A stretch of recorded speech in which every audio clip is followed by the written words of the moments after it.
back again for another Thursday night, another video.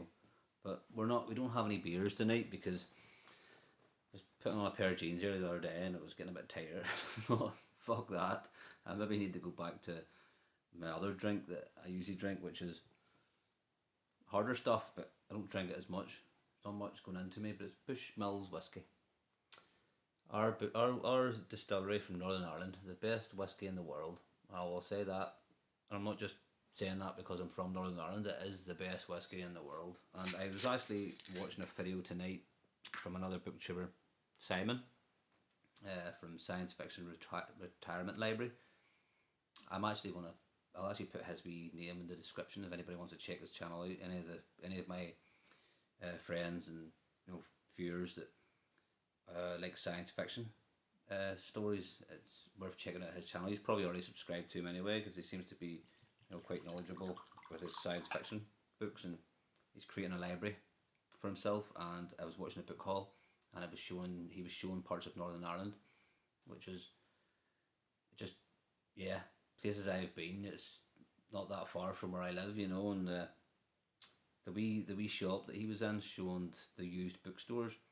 It wasn't that long. I was just walking past that, to be honest. I was down there. Yeah, we'll say the autumn time. Me and my family went down there. We go down the coast every now and again and go and visit all these other wee towns. And yeah, he wasn't far, and it was nice to see it, and somebody else like as a holiday goer's point of view. But yes, everybody, cheers! It's Thursday night. We're on whiskey, and we're talking about books. Now, it's not a tag. It is a video that Mike from Bibliophile Bookscapes and Patrick I watched today as well. I think it was today. Authors and books that deserve more love on Booktube. That was what the idea was. So I kind of thought, there's a few authors I would mind mentioning on my channel. Authors that I think deserve a bit more love. I could be wrong. They might be mentioned in some places, but for the channels I watch, I don't see many people talking about them. And we'll go through them. We'll go through them step by step. I got 5. I got 5 here I've picked.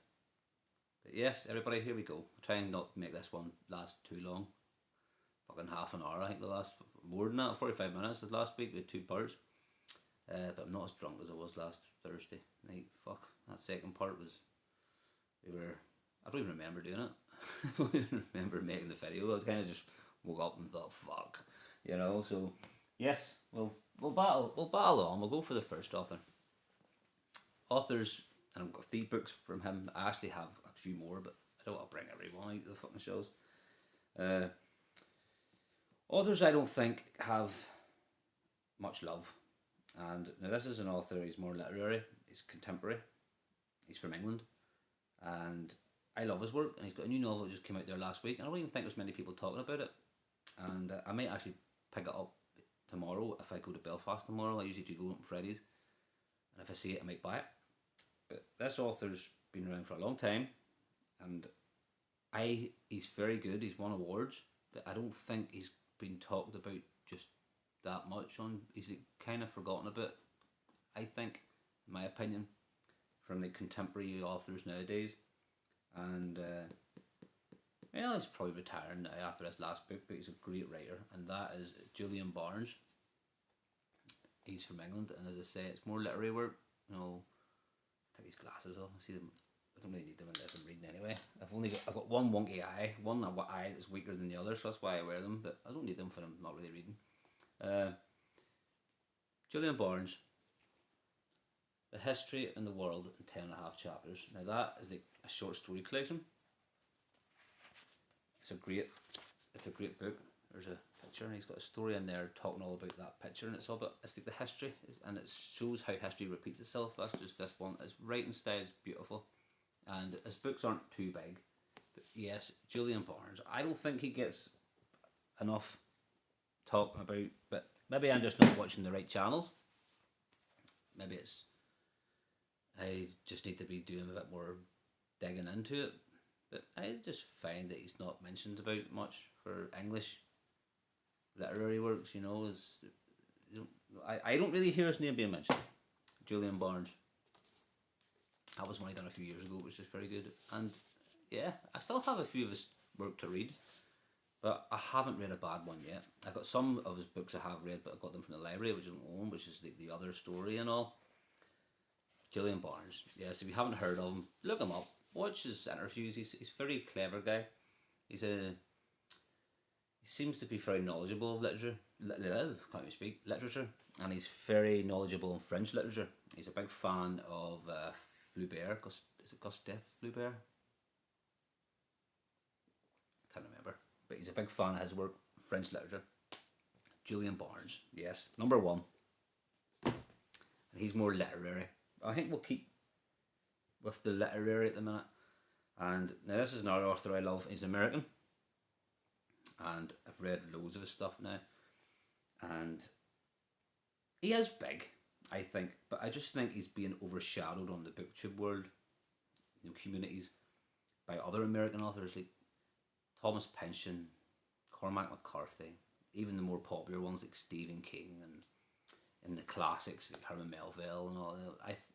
I feel like he is being overshadowed, but he's definitely as good as Cormac McCarthy, if not a wee bit better, because he's done more, in my opinion. I like Cormac McCarthy and all, but he's like the lads writer, the writer for the men and all that. But I think this guy is too, and he's not getting talked about, in my opinion, as highly as he should be, because his fucking writing style is brilliant, and his character development and how deep he goes into these characters' minds and their lives. I haven't read a bad book by him, and that is Philip Roth. Philip Roth. The book I brought down is The Plot Against America, but I have a few more. I have his trilogy, the American trilogy, and Sabbath Theatre, Ghosts, Exit Ghosts, and what's that other one I have? I have a few. I can't even remember now. But there's some of them there in the back. I'll actually show that. See, there's some of his work there. Didn't even know that existed. We're shaking like fuck now. But yeah, Philip Roth. I think he needs more love. Now you can say in the comments, what are you talking about, Austin? There's fucking loads of people talking about him, but I don't see it. So maybe I'm wrong, but I don't see it. I think he should be praised more, because he's a lot better than some of the American authors that get more light, more,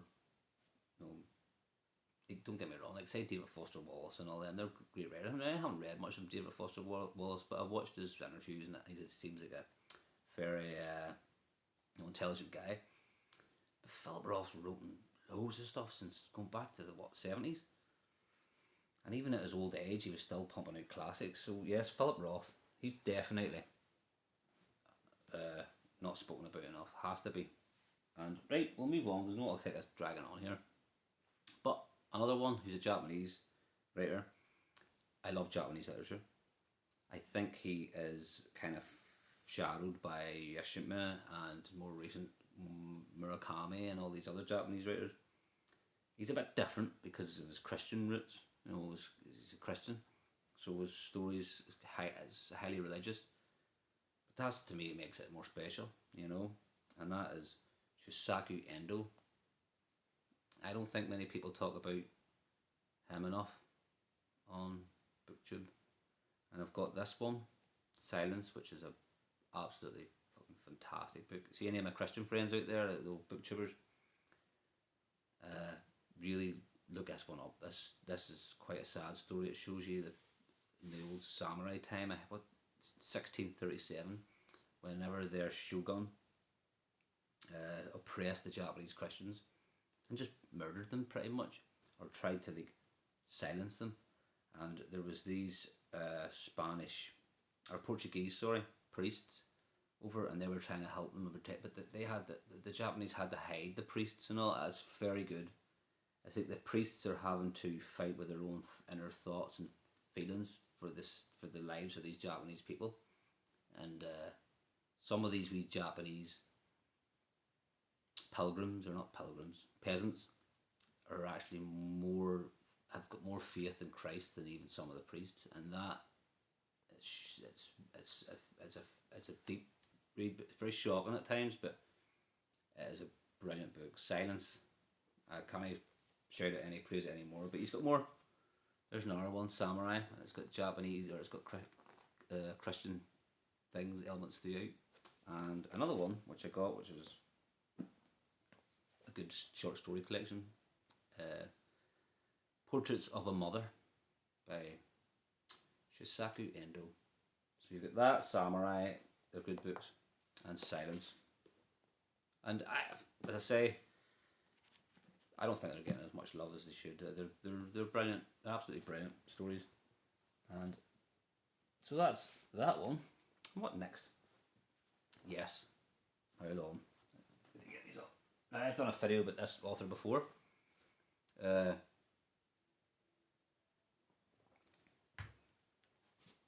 older video when I was kind of, scared and going on the camera and all that. I made a video of this author, but I want to do it again because I really want to get him out there because he's brilliant. He's written one of my favourite novels ever, and he wrote in the World War II times, and he was a journalist for the fascist side, which just makes it a bit interesting. But he didn't have all their ideas, so he had to be careful in what he was writing. And in this book I'm going to show first, he actually had to hide the manuscript in the lining of his coat, because if he was caught with it, they would have burned it. Fucking probably would have burned him, to be honest. Some of those ideas wouldn't have been in line with what the fascists were doing, and he changed his ways. He did redeem himself, in my opinion. He did change his ways. He was an Italian. His name is Curcio Malaparti, and is some of the best novels I've ever read in my life, and Caput is definitely one of them. Caput is like short stories, but it's written like he's there. He's the star, if you know what I mean. It's like an autobiography or biographical, we will call it. He's there, Curcio Malaparti, but you don't know if everything you're getting is the truth. It's kind of, because he's not writing it like as a factual thing. He is as an art. He's writing it as a novel, and he's putting his like flowery prose and making stories. It's not just him saying what's happening like as a journal, like a history. It is a novel. It's exciting and interesting, but it's his writing style. The man's writing style is absolutely brilliant. And with this New York Review Books edition, it was a great edition because the bits that were speaking like French, German, I think it just changed the font a wee bit, and it writes it in English so that you can still follow quite well. I hate reading books and they speak in French and I don't have a fucking clue what they're talking about, and it does it quite a lot. I don't know why that is. It's like the fucking world just thinks everybody knows how to speak French or Spanish, and I don't know French or Spanish. Don't have a fucking clue. And I'm sitting there reading stuff, and the next thing you know, the character will say fucking shaju baby boo boo and all that shit, and I'm sitting there going, like, what? It's gone. Like, I don't have a clue. Now, maybe it's just me and English speaking world. I don't know. I actually done 5 years of French in high school, and the only thing I can remember is un, deux, trois, and je m'appelle Austin, and then your usual things like we and all. But that is all I remember. 5 years fucking wasted. So yes, whenever they translate the French and the English and actually have it fucking English, it's brilliant. I wish they'd done that with Cormac McCarthy's Border trilogy, because there's a lot of Spanish in it. I didn't have a clue what half it was saying, but Curcio Malaparti, I know I'm kind of going off here in a fucking rant now, but Curcio Malaparti Caput. Definitely look him up. His life story is interesting on its own. I'm watching the documentaries about him, never mind his novel. But yeah, Caput. There's one. But I'll show another few more. I have in an old video, but I don't think anybody's watched much of them ones. the skin is more set in Italy. He's in Italy in this one, and he is helping the Americans, trying to push the Nazis out of France, I think. And this is when it's kind of the Italians done a switcheroo, so they did, and started helping, you know. And the skins are very given to it. It's a bit more personal for Curcio Malaparti because it's back home, it's back in Italy. That's New York Review books again. I hope they do more because he has written more, Curcio Malaparti, but we just don't have them. Two more, sorry, because I got all the books that they've actually published. There's another one of them, just fucking chilling it there with Robin. I don't know, it's like a Robin mask in it. I wouldn't say Batman. I don't know what he's at there like. Don't know what he's at there. Maybe he's undercover. Maybe he still is a fascist. Fuck knows. The Kremlin Ball. Now this is interesting because in this one, it's Curcio Malaparti in Soviet Union, and he's with the Russians, and he's critiquing their way of thinking in the Soviet Union, and it's brilliant the way he looks, because he kind of was thinking, "Oh, this must be the future. Let's go to Russia and see what it's all about." And he goes there, and I think he thinks to himself along the lines is, it's just as bad, except now the fucking nutcases that are now running the place, you know what I mean? I think that was the way he kind of got it. It's just as bad, if not worse. And this was back in the probably 1940s, you know what I mean? And he was saying that. And so he's a very ballsy journalist, you know, he wasn't scared to say what the fuck he wanted. And Curcio Malaparti, yes, he's not perfect in a sense as his human morals and all. He maybe, you know, wasn't the nicest guy in the world, but he was a great writer, and I will never, you can't say that about him. Like, his writing style was brilliant. Now, my next, you know what, I'm going to pause it here because I want to spark up. Back again. Now, my next author. Now, this is a strange one because he is famous, but I don't think he's famous in the big Booktube, I can't even fucking talk. I've only had a few whiskies too. The big Booktube channels, fantasy. You know, you've got these big Booktube channels with thousands of subscribers, and they're talking about the modern day fantasy books, and they're talking about Brandon Sanderson, Robin Hobb, George R. R. Martin, Joe Abercrombie. It goes on and on and on. You know, the big names, but there wouldn't be any of them, in my opinion, if it wasn't for Michael Moorcock. And he's still writing today. His new novel came out there a few months back. So he's still writing.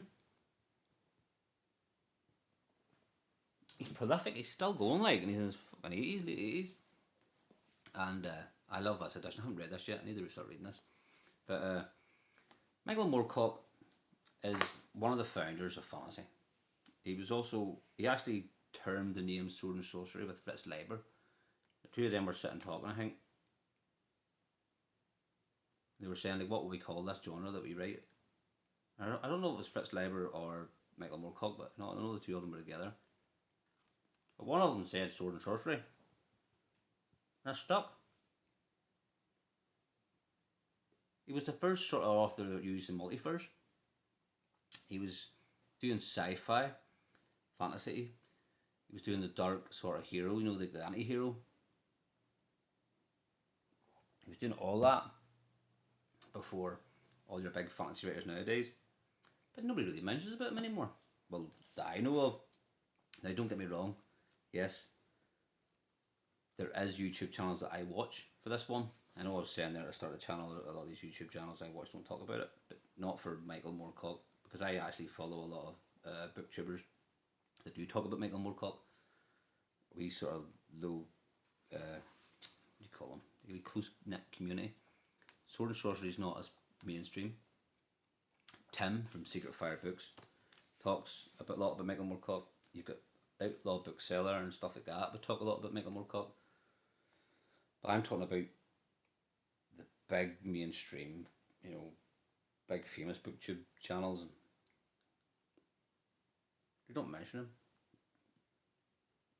I think he's starting to come around a wee bit now, but I've been reading Michael Moorcock for years, like. I think he's getting more famous now than he ever did in the past since they've released these publications here. I know when Golinks released the publications that I have and all the paperbacks for the wee circle. I fucking hate them covers, like. Whenever they were coming out, he still wasn't really, read broadly. But Michael Moorcock, he is a lot of his work, or a lot of the work nowadays, fantasy wise, you wouldn't have it if it wasn't for him. He inspired, and look at The Witcher. I watched The Witcher with my wife, right? And whenever they called him the White Wolf, even before I say anything now, my wife will turn around and say, I know, Elric is the White Wolf, because he's the White Wolf, he's he was way before The Witcher, like, and but people don't know Elric. Fuck up, they'd be good if they done an Elric series, wouldn't it? Netflix. Even if they made it in an anime, like, I'd watch that. I'm going off again, this is my head going fucking. Yeah, but I like these videos. I like these videos where I can just sit and be myself and talk shite. And Michael Moorcock, 100%, as a fantasy writer, I don't think has enough praise than what he should. He's up there with Tolkien. Maybe not as special as Tolkien because Tolkien Lord of the Rings, like, but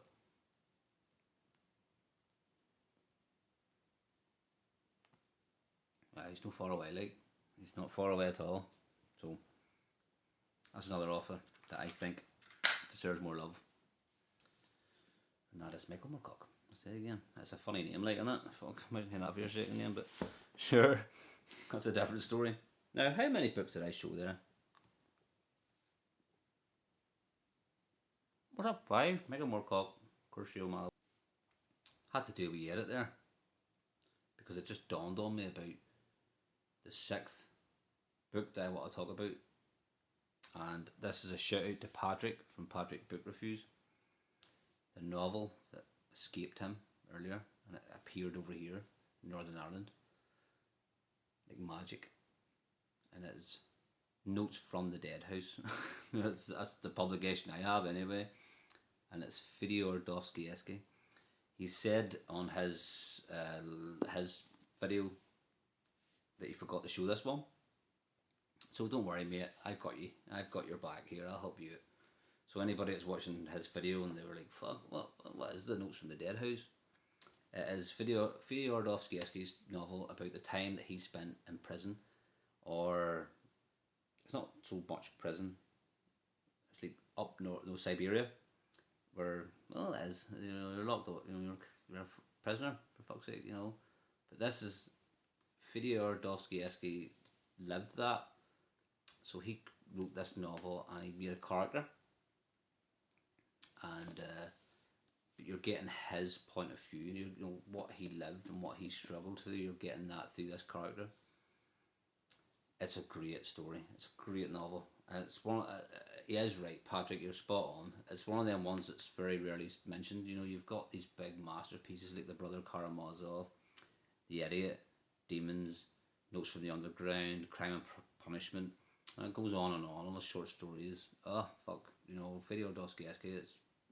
He's a big name, but this isn't a big book in his repertoire or his, bibliography, and it's one of my favourite. I haven't read The Brothers Karamazov. I haven't read Idiot. I haven't read Demons.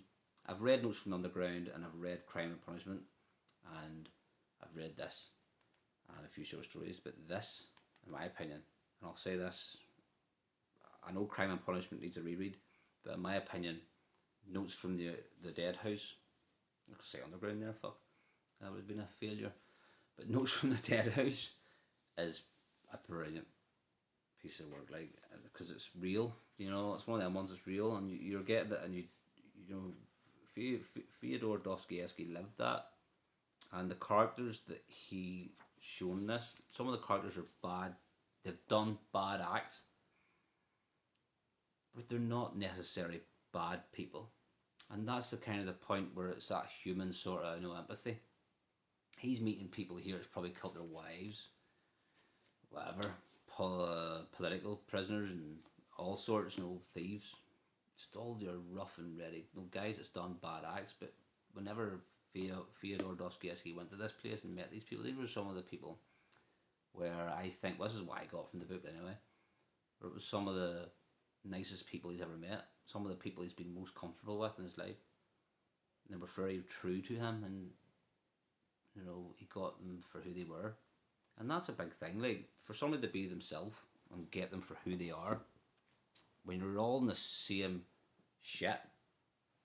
You know, you might have done a bad act, but when you're all in the same shit street, all in the same fucking cage, all you have is each other. Ego goes, you know, and you just become your true self, I think. And that's what I think Fyodor Dostoevsky, I can't even say his first name here, Dostoevsky, I think that's what he kind of seen when he got there. And he shouldn't have been there, like, well, I think he was a political prisoner.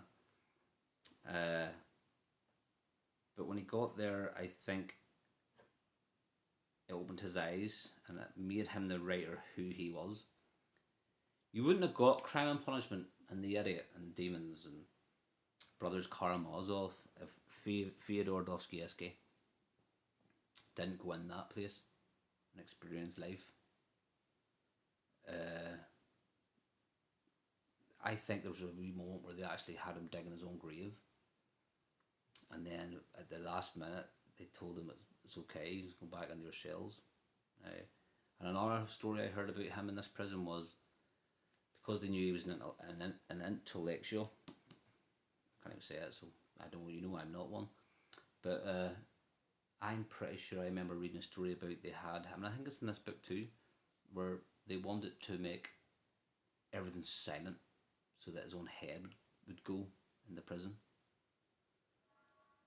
You know, they wanted his own art, his own artistic mind to fuck his head up in this prison, where they even had the guards not speak around him, just put foot in and leave him alone, and everything was quiet. And that is torture, but that's apparently what they did.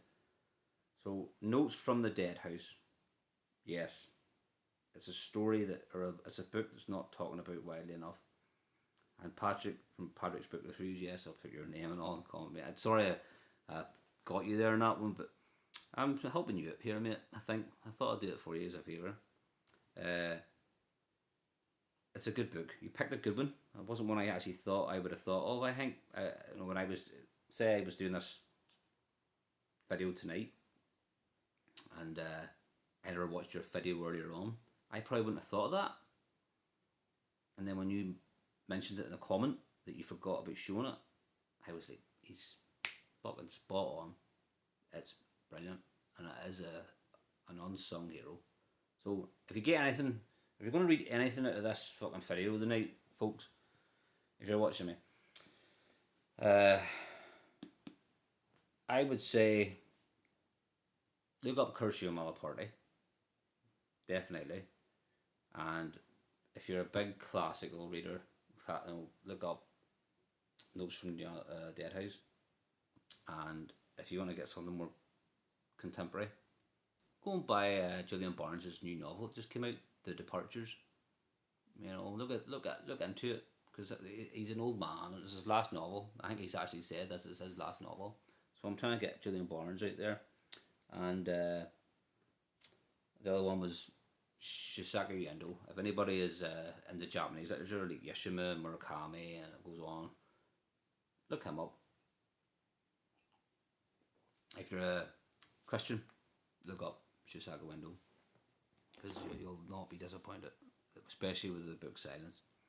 It is brilliant. Now, at the end this, I had to do a bit of editing because I had to fire that book in there, and I fucked up a wee bit. You just don't see that, so yeah, everybody. I'll show what I'm reading at the minute. I'm reading short stories.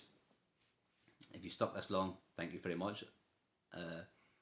But I'm reading short stories at the minute, as well as No Longer Human.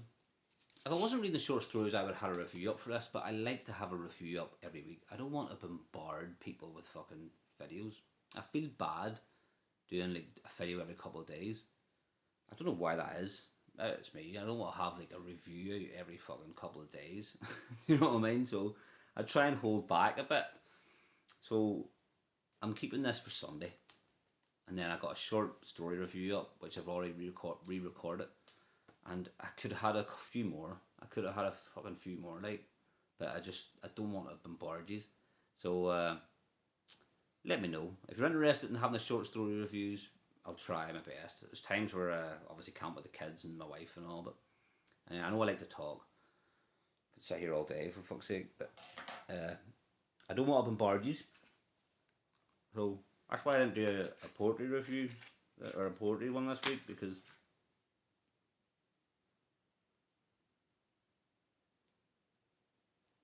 I've done that sort of tag or the time capsule, but then I was saying to Mike, there wasn't anything that was really wanting to do. I would have to go and hunt through my poems. And I thought, I can't give them time capsule and then poetry and then in the night. You should think I'm fucking nuts, like posting every 2 minutes. But maybe that's just me overthinking it as usual, you know. But yeah, I'm digress. No Longer Human review. Short story review for The Trains. I'll just say that. And let me know if you're interested in me just firing out reviews or talking about books every couple of days, short stories. I will. But I know that I've got a few novels to read here, and I'm gonna have to give short stories maybe a miss for a while, but that's hard. I can't do it. But I may go. All the best, everybody. And I might have one more whiskey.